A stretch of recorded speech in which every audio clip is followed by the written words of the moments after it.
రాజకీయ నాయకులు ముఖ్యంగా అందులో కేంద్ర హోం సహాయ మంత్రిగా ఉన్నారు. ఏదైనా ఒక ప్రకటన చేసినప్పుడు ఆచితూచి స్పందించాల్సి ఉంటుంది. అట్లా చేయకపోతే అది పార్టీకి నష్టం రాజకీయంగా అనేది ఒకటైతే వాళ్ళకు ఉన్నటువంటి క్రెడిబిలిటీ కూడా లాస్ అవుతుంది.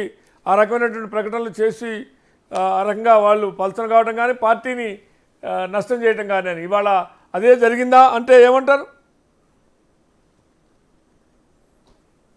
పద్మ అవార్డ్స్ అన్నది పూర్తిగా కేంద్ర ప్రభుత్వం యొక్క నిర్ణయం మీదకి ఆధారపడి ఉంటాయి. భలే రాష్ట్ర ప్రభుత్వాలు రికమెండ్ చేసి ఉంటాయి, ఇస్తే బాగుంటుంది, మహారాష్ట్ర నుంచి ఫలానా పేరు రికమెండ్ చేసి ఉంటాయి.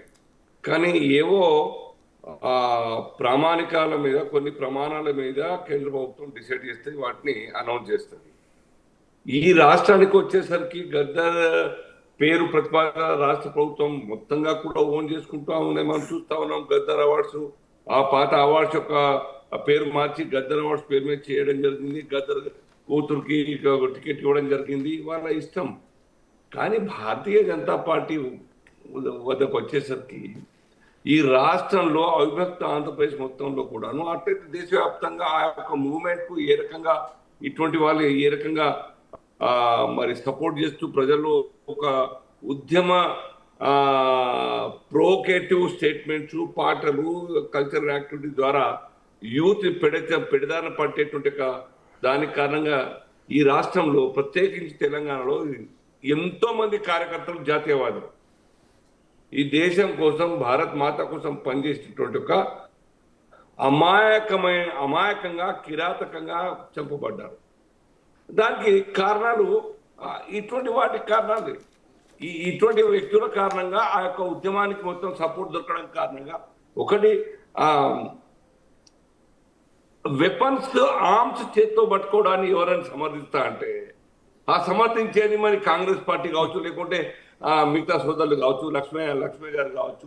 ఇది ఆలోచించాలి. మనం డెమోక్రటిక్ కంట్రీలో ఉన్నాం, రాజ్యాంగబద్ధంగా మనం నడపాలి, పవర్లోకి వస్తే పాలిస్తామని చెప్పేవాళ్ళం.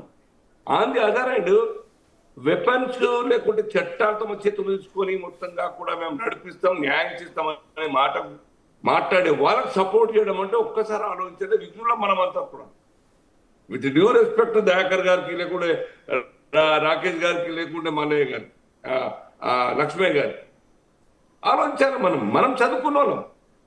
నేను ఇండివిజువల్గా చెప్పట్లేదు, పాలసీ ఆధారంగానే మాట్లాడుతూ ఉన్నాను. మనమంతా కూడా ప్రజలకు ఒక గుడ్ సంకేతాలు, గుడ్ సైన్స్ ఇవ్వాల్సినటువంటి బాధ్యులమైన మనం.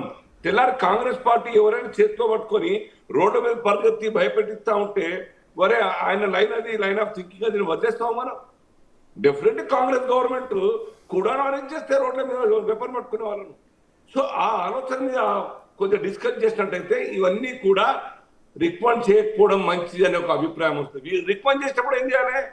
ప్రెషర్ బిల్డప్ చేస్తున్నప్పుడు సర్కార్ మా వంతు కర్తవ్యంగా ఈ భారతీయ జనతా పార్టీ రాష్ట్ర డెవలప్మెంట్ లో బాగా కృషి చేసి కష్టపడేటువంటి కార్యకర్తలకు అండగా నిలవాల్సిన అవసరం ఉన్నది.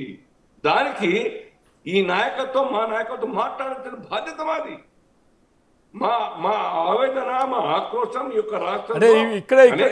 ఇక్కడ ఒక ప్రశ్న వస్తుంది అల్జాపూర్ శ్రీనివాస్ గారు, ఇక్కడే ఒక ప్రశ్న వస్తుందంటే ఆ భావజాలం అంటే ఏదైతే మీరు చెప్తున్నటువంటి భావజాలంలో గతంలో పనిచేసిన వాళ్ళు చాలామంది ఉన్నారు, ఇవాళ అవార్డులు వచ్చిన వాళ్ళు కూడా ఉన్నారు.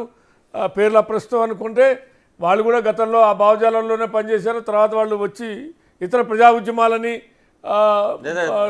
నాయకత్వం. లక్ష్మయ్య గారు ఏదో చెప్పబోతున్నారు. శ్రీనివాస్ గారు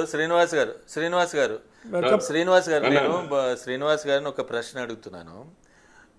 గద్దర్ గారు ఒక 90ల తర్వాతనే ఆయన పార్టీ నుంచి బయటకు వచ్చాడు.